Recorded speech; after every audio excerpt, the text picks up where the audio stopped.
안녕하세요. 대박스킴입니다. 오늘은 배달이 좀 많아요. 배달이 좀 많아서 좀 일부 배달을 하고 지금 이동 중에 영상을 키게 됐는데요. 오늘 하루 종일 저는 이동하면서 유튜브를 보고 있어요. 제가 정말 좋아하는 건물주 강호동님 유튜브를 보고 있는데요. 보면서 이런 걸 느꼈어요. 돈이라는 게 그런 말 있잖아요. 쫓아가면 도망가고 밀어내면 따라온다고. 저 같은 경우에도 그렇게 막 부유하고 잘 사는 집에서 태어나지를 못했기 때문에 사실 어렸을 때는 우리 부모님이 하는 일이 그렇게까지 막 대단하게 보이지도 않았고 약간은 좀 부끄럽기도 했었고, 그리고 내가 지금 살고 있는 이 환경을 벗어나고 싶다라는 생각을 정말 많이 했었는데요.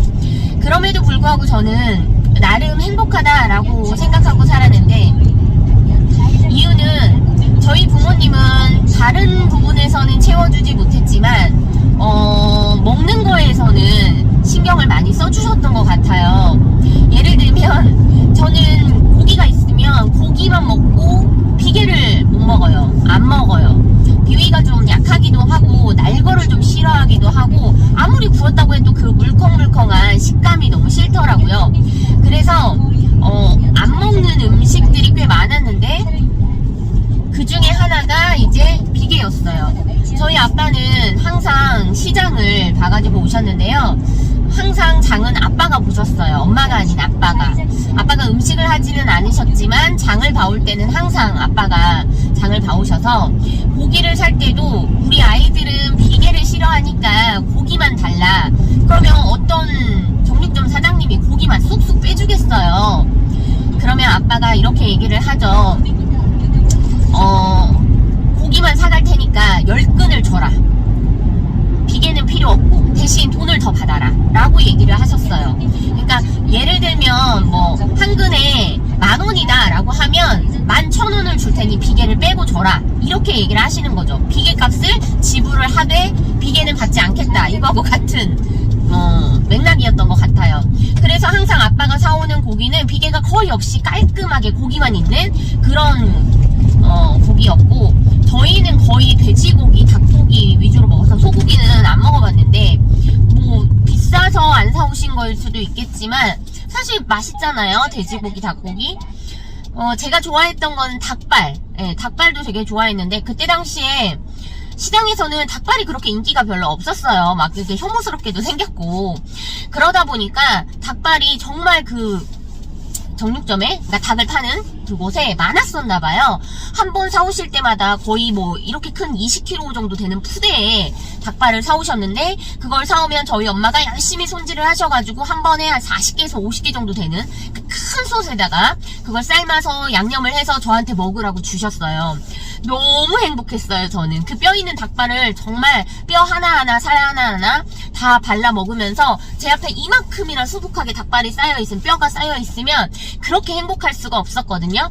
지금은 먹고 싶어도 그 뼈 있는 닭발이 엄마가 해준 그 맛이 아니어서 아무리 여기저기서 사 먹으려고 해도 그게 안 되는데, 제가 어렸을 때는 먹는 거에 대한 갈증은 없었던 것 같아요. 어떻게든지 아빠가 싸게 사올 수 있는 방법, 많이 살 수 있는 방법들을 잘 알아오셔서, 옛날에도 그렇게 비쌌다는 바나나를 저는 박스로 놓고 먹었거든요. 그러니까 뭐 그거를 끊이지 않고 한 달 내내 먹었다 이런 건 아니고요. 아빠가 한 번 사오실 때는 바나나를 한 박스를 사오셨어요. 그때 바나나 한 손에 막 몇천 원씩 할 때 정말 비쌀 때예요. 지금도 바나나는 뭐 싸진 않지만 한 박스를 사가지고 오시는데 바나나가 약간 새파래요.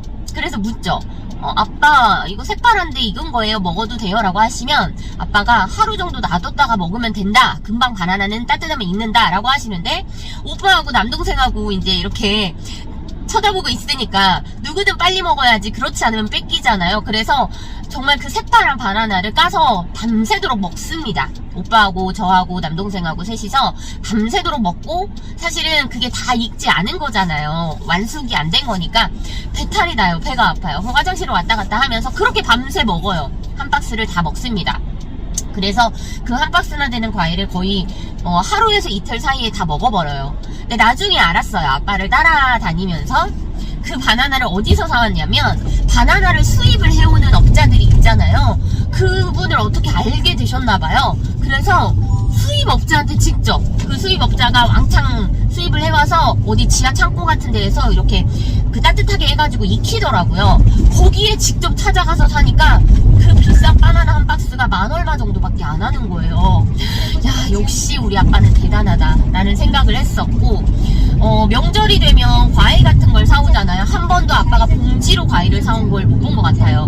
무조건 배도 박스, 사과도 박스, 귤도 박스, 감도 박스, 모든 과일은 다 박스로만 사오셨던 것 같아요. 그래서 어렸을 때는 당연하게 과일은 박스로만 사 먹는 건 줄 알았고, 고기는 몇 근씩 사서 먹는 줄 알았고, 닭발은 푸대로만 먹는 줄 알았습니다. 그렇게 먹을 거에 대한 갈증이 없다 보니까 사실 저희 집이 가난한 줄 몰랐어요. 감사했죠. 부모님한테 너무 감사했죠. 그 가난한 형편에도 그렇게 잘 먹이려고 자식들을 노력하셨던 게, 저희 집이 빚이 많았더라고요. 커서 알았지만. 그래서 그런지 저도 사실은 결혼하고 나서 장 볼 때마다 남편하고 많이 싸웠던 것 같아요. 너는 왜 이렇게 손이 크냐고, 뭘 그렇게 많이 사냐고, 누가 고기를 그렇게 많이씩 사서 쟁이냐고, 뭘 그렇게 박스 사냐고, 이런 말을 많이 들었던 것 같은데, 부모님의 영향이 되게 컸겠죠. 항상 그렇게 많이씩 사시는 부모님의 영향을 받아서 저도 뭔가를 사게 되면 많이 집게 되고, 냉장고에 꽉꽉 채우게 되고, 그걸로 많이 싸웠던 것 같은데, 사실 저도 3남매지만 그러니까 제가 3남매지만 저도 아들이 셋입니다. 지금 생각하면 부모님한테 그렇게 배워서 지금 저희 아이들한테 저는 좋아하는 걸 다 먹을 수 있게끔 하고, 저희 아이들이 항상 부족하지 않게끔 하려고 노력을 해요. 다른 건 몰라도 먹는 거만큼은. 그래서 내가 어렸을 때 어떻게 컸는지 배웠는지가 사실은 가장 중요하지 않나, 삶에 있어서. 아이들을 키우는데도 요즘 정말 많이 힘들잖아요. 다들 힘드시죠? 네, 저도 정말 많이 힘든데, 그럼에도 불구하고 저는 아이들 먹는 거에는 신경을 많이 쓰려고 하고, 어떻게든 아이들이 원하는 건 해주려고 노력을 많이 합니다. 정말 힘들지만 아이들 학원은 꼭 필요한 건 끊지 않고 어떻게든지 아이들이 학원에 다닐 수 있도록 하는데요. 남들은 그래요. 힘들면 애들 학원 다 끊고 먹는 거 줄이고 그렇게 해야 되는 거야. 그런데 그 먹는 거 10,000원, 20,000원 아낀다고 해서 빚이 줄어들고 아이들이 괜찮아지지는 않는 것 같더라고요. 그래서 저는 그런 생각을 많이 했어요.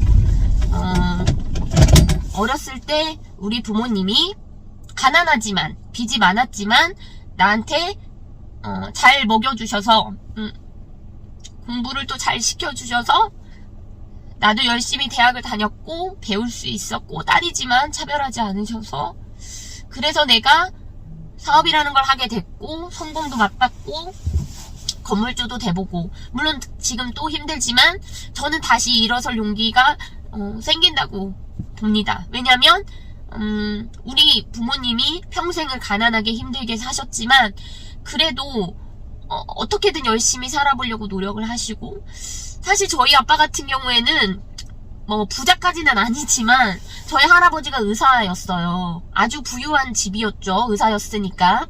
물론 이제 북한에서 오셨기 때문에 정식적인 어떤 그 의사 면허를 가지고 일을 하지는 못하셨지만, 예전에 뭐 산파나 이런 분들이 정식적인 어떤 의료 행위를 할 수 있는 자격증이 있고 그런 건 아니었잖아요. 그러다 보니까 돌아가신 저희 할아버지가 뭐 동네에 아주머니들의 아이를 받아주는 산파 역할도 하셨고, 그리고 이제 뭐 침이나 뜸을 놔주는 한방에 그런 일들도 하셨던 걸로 알아요. 그래서 돈을 꽤나 많이 버셨고 정말 집에 돈을 쌓아놓고 사실 정도로 부유했는데, 아빠가 어렸을 때 그렇게 부유하게 살고 잘 먹고 그렇게 사셨다면 사실 우리한테 이렇게 해줬을까라는 생각을 하는데, 집이 정말 부유한데도 불구하고 저희 할아버지는 북한에 두고 온 부인과 자식들 때문에 현재 남한에, 그러니까 한국에서의 부인과 자식들한테 돈을 많이 쓰지 않으셨대요. 그래서 할아버지는 쌀밥을 드셔도 아빠는 꽁보리밥을 먹었다고 하더라고요. 그렇게 잘 사는 집인데도 불구하고 쌀밥을 거의 못 먹어봤다고 해요. 아빠가 또 장남이었기 때문에 그나마 대우를 받아서 꽁보리밥이라도 삼시세끼를 먹었다라고 들었거든요. 그런데 그렇게 잘해서, 그러니까 배불리 먹지 못한 거에 대한 한이 맺혀서 내 자식은 잘 먹이자 라고 생각을 하셨다고 하고, 저희 엄마 같은 경우에도 8남매의 둘째 딸이었어요. 그러니까 실질적으로는 셋째였는데, 외삼촌도 있었고 셋째였는데, 이제 사정상 거의 큰딸, 맏딸 역할을 하셔서 집안 살림도 도맡아서 다 하시고 학교도 제대로 못 다니시고 하셨다고 해요. 그러다 보니까 저희 엄마는 사실 먹는 거에 대해서는 별로 그렇게 힘들지 않았대요. 왜냐하면 저희 외할머니랑 외할아버지는 김공장도 하셨고 농사도 지으셨고, 그리고 외할아버지가 또 큰애삼촌하고 배도 타고, 그래서 먹는 거 걱정은 안 하고 사셨다고 하더라고요. 8남매다 보니까 식구가 이제 막 엄청 많았을 거 아니에요. 10대명씩 되니까. 그래서 그 많은 사람들의 음식을 하다 보니 저희 엄마가 당연히 손이 커지신 거예요.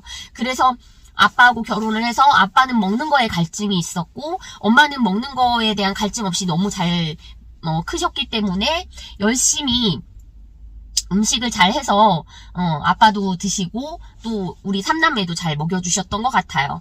그런 생각을 하면 사실 그런 말 많이 하잖아요. 가정교육이 중요하다고. 저는 되게 부유하지는 않지만 부유하게 컸어요. 먹는 거 걱정 안 하면서. 그런데 남편은 가난한 집이지만 제대로 먹고 살지 못하는 집에서 크다 보니까 뭐 수제비로 끼니를 때운 적도 많았다 그러고, 제대로 뭘 먹지 못했던 경험이 많다고 하더라고요. 그래서 그런지 결혼하고 이제 뭐 장을 볼 때마다 많이 싸웠던 것 같은데, 지금은 남편도 먹는 거에 대해서는 그렇게까지 소심하지 않아요. 저하고 거의 20년 살다 보니까 이제는 아이들한테 먹일 거는 먹여야 된다라고 얘기를 하고, 꼭 중요한 것들은 해주려고 노력을 많이 합니다. 사실 많이 힘들지만 그래도 먹는 거 가지고 치사하게 그러지 말라는 말도 있듯이, 저는 제 아이들한테만큼은 좋은 걸 먹이고 싶고 잘 먹이고 싶은 마음이거든요. 그런 생각을 했어요. 혹시 지금 사업이 좀 많이 어렵고 저처럼 많이 어렵고 힘들고 그렇다 하더라도 마음은 부유하게 살 수 있는 방법은 밥만 먹더라도, 김치에다 밥만 먹더라도 나는 그 김치가 고기다 라고 생각하면서, 자린고비가 말 그대로 굴비 하나 놓고 쳐다만 보면서 밥만 먹었던 것처럼 먹어도 나는 이 김치가 고기다 라고 생각하면서 행복하게 먹으면 언젠간 진짜 그게 고기가 되지 않을까요? 마음가짐이 되게 중요한 것 같아요. 제가 영상들을 계속 유튜브 영상을 오늘 하루 종일 보면서 느꼈는데, 부자 마인드라고 하잖아요. 내가 부자가 될 거야, 나는 부자로 살 거야 라고 생각하면 그걸 입으로 계속 말을 하고 머리에 새기고 그리고 열심히 노력을 하면 부자가 될 수 있다고 해요. 저는 믿거든요.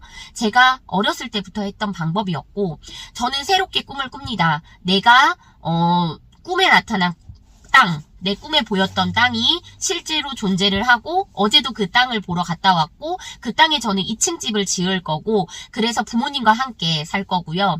2층 집을 어떻게 지을 건지 머릿속에 다 생각을 했어요. 그래서 뭐 안방이라던가 거실이라던가 부엌이라던가 각각의 어떤 아이들의 방이라던가 또 정원을 어떻게 꾸밀 건지 이런 것들을 계속해서 상상하고 있거든요. 그 상상을 할 때만큼은 너무너무 힘든 게 다 잊혀지고 행복해요. 그래서 저는 오늘부터 또 열심히 꿈을 꿉니다. 내가 그 땅을 사서 2층에 집을 짓고 거기에서 살 날을 딱 1년 뒤로 잡았습니다. 1년 뒤에 저는 2층 집에서 행복하게 사진을 찍는, 영상을 찍는 그런 사람이 되려고 하는데요. 제가 이렇게 열심히 여러분들과 함께 노력하겠다, 뭔가 목표를 세웠다라고 이야기를 하는 건, 여러분들도 지금 힘들다면 작은 것부터 목표를 세워서, 우리가 버킷리스트 하듯이 작은 것부터 목표를 세워서 하나씩 하나씩 읽어나가시면 그 성취감이 정말 커지면 더 큰 버킷리스트, 더 큰 목표가 생길 거예요. 목표라는 건 내가 이룰 수 있을 때 목표라고 합니다. 작은 것부터 내가 당장 뭐 스쿼트를 100개 해야 되겠다, 줄넘기를 뭐 100개 해야 되겠다, 이런 것들을 목표를 세워서 실천하다 보면 작은 것들이 커지고, 그 커진 것들이 정말 엄청난 인사이트로 다가올 거고, 그리고 내가 정말 부자가 될 거야 막연하게 생각하지 말고, 부자가 되기 위해서 나는 뭘 해야 될지 하나하나 꼼꼼히 적어가면서 버킷리스트를 만들어 보시면 여러분도 언젠가는, 그 언젠가가 1년이 될 수도 있고 2년이 될 수도 있겠지만 내가 목표한 그때 꼭 이루실 거라고 믿습니다. 힘들 때마다 저는 희망을 가지려고 노력하고, 힘들 때 가장 많이 했던 게 책을 보는 거였어요. 제가 책 읽는 걸 정말 많이 좋아하는데 요즘에 책을 안 읽다 보니까 제가 가난해진 것 같아요. 마음의 양식이라고 하잖아요. 그래서 오늘부터라도 한쪽이라도, 한 페이지라도 꼭 책을 읽으려고 합니다. 오늘 영상은 그냥 제 눈물 버튼이었던 것 같아요. 그렇지만 좋았습니다. 저는 마음이 부자인 부모님들한테서 컸기 때문에 저 또한 마음이 부자인 사람이 되려고 합니다. 오늘 영상 여러분에게 조금이라도 희망이 됐다면 구독 부탁드리겠습니다. 감사합니다.